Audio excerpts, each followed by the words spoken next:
At long last, the school year is about to come to an end, and it is a crucial time for your family's college planning, whether your child is among those planning to head off to their freshman year of college or looking forward to entering their junior or senior year of high school. In addition to the countless scholarship and financial aid applications for you and your child to wade through, your student needs to pull his or her weight in racking up the best grades and entrance exam scores possible.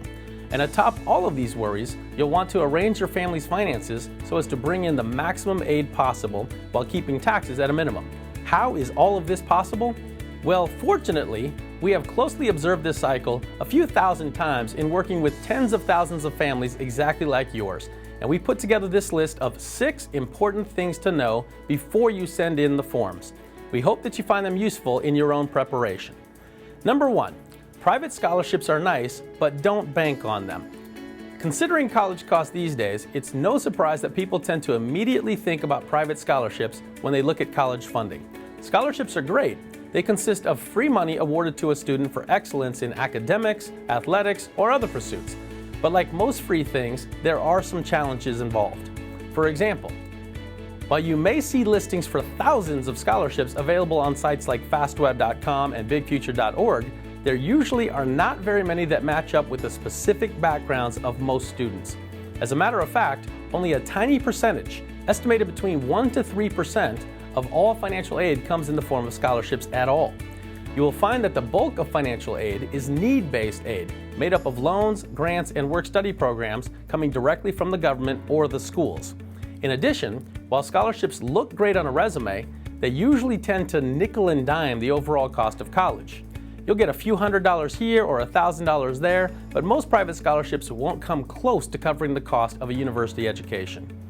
With that rather sobering thought in mind, please remember that we do not recommend that you ignore scholarships altogether. 2, the early bird gets the worm, but there are still a few out there. In a perfect world, everyone would submit their FAFSA and CSS profile documents as early as possible. In real life, however, well, let's be honest, not everyone manages to get this important step done as quickly as they hope. Happily, if you have a student in your home who plans to begin college this fall and you still haven't submitted your financial aid forms, there is still little time to pick up some college money. Latecomers are definitely under the gun to send those forms in right now. The reason for this is that such a high percentage of funding has already been awarded that you will need to jump on it in order to receive any of the assistance that's left. This important first year of college is always the best chance to come up with a good financial aid package for your child. This is in part because schools will often utilize their most competitive financial aid offers to try to encourage incoming freshmen to their doors, which will raise enrollment and usually ensure their attendance throughout an entire degree program. Therefore, the deal you negotiate with the school for this first year will affect future years as well. Number 3, applications are like anniversaries. They come every year and you don't want to forget them. You may think, with all the information that the schools and the financial aid organizations squeeze out of you, that you could fill all of the forms out once and never have to lay eyes on them again. Unfortunately, the financial aid world just doesn't work that way. You see, schools are well aware of the fluid nature of families' financial circumstances, and they use this fact to their benefit. The financial aid office knows that over the course of 1 year, you could receive a promotion, a new position, or some other windfall that substantially increases the cash available for your family, which is why they check up on your family's financial situation again every single school year. Of course, this can mean that pulling in a bigger salary or more commissions next year, or seeing a huge gain in your assets, could become a double-edged sword. All of that good fortune could result in a dwindling aid package for your student the following year. Naturally, if your situation takes a downward turn, your student could also end up with a larger funding package than last year. Whatever your situation, please remember that those funding applications don't stop when college starts. It is vital to remain up to date with them. Number 4, believe it, private schools may actually cost less than public schools. Initially, you may find that private school tuition can give you quite a case of sticker shock when compared with public institutions. However, with a little bit of research, it can become apparent that private schools are able to offer more financial aid too. And their particular brand of assistance can tend to be exactly the type you want. You may already know that the most beneficial type of financial aid comes in the form of grants and scholarships. These consist of what we like to consider free money. Whatever funds you get, you don't have to pay them back. Private schools, with a wealthy and generous alumni base, can provide more scholarships and funding to their students at their dear alma mater than public schools tend to. In fact, the public and state schools can even require payment of their money back with interest. We'd like to recommend that graduating seniors apply to between 5 to 7 schools and always try to include both public and private colleges in the mix.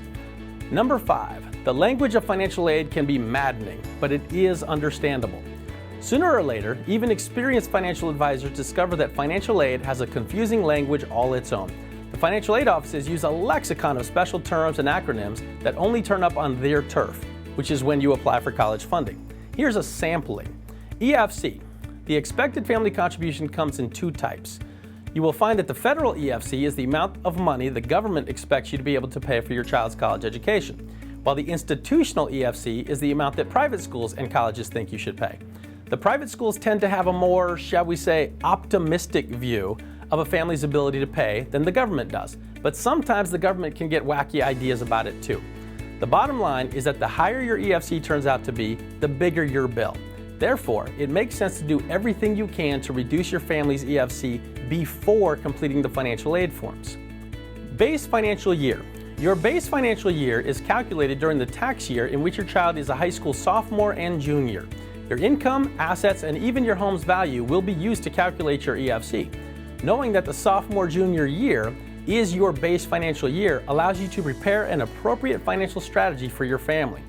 Fortunately, there are specific things you can do to keep your EFC down starting in that base financial year. Need. Need is subjective, right?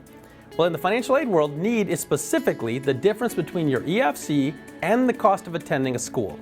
That sum will vary according to the school's tuition and living fees and the size of your EFC. Since every school meets a percentage of your need, arranging your personal finances to reduce your EFC, thereby increasing your need, could help qualify for more grants and scholarships at every school you are considering. Number 6, remember, financial aid applications are not limited according to income. There are 2 types of financial aid: need-based, which is generally unavailable to families with high incomes, and non-need-based, which includes scholarships and loans available to just about any student who applies. Bear in mind that a wide range of criteria are considered when loans and scholarships are awarded.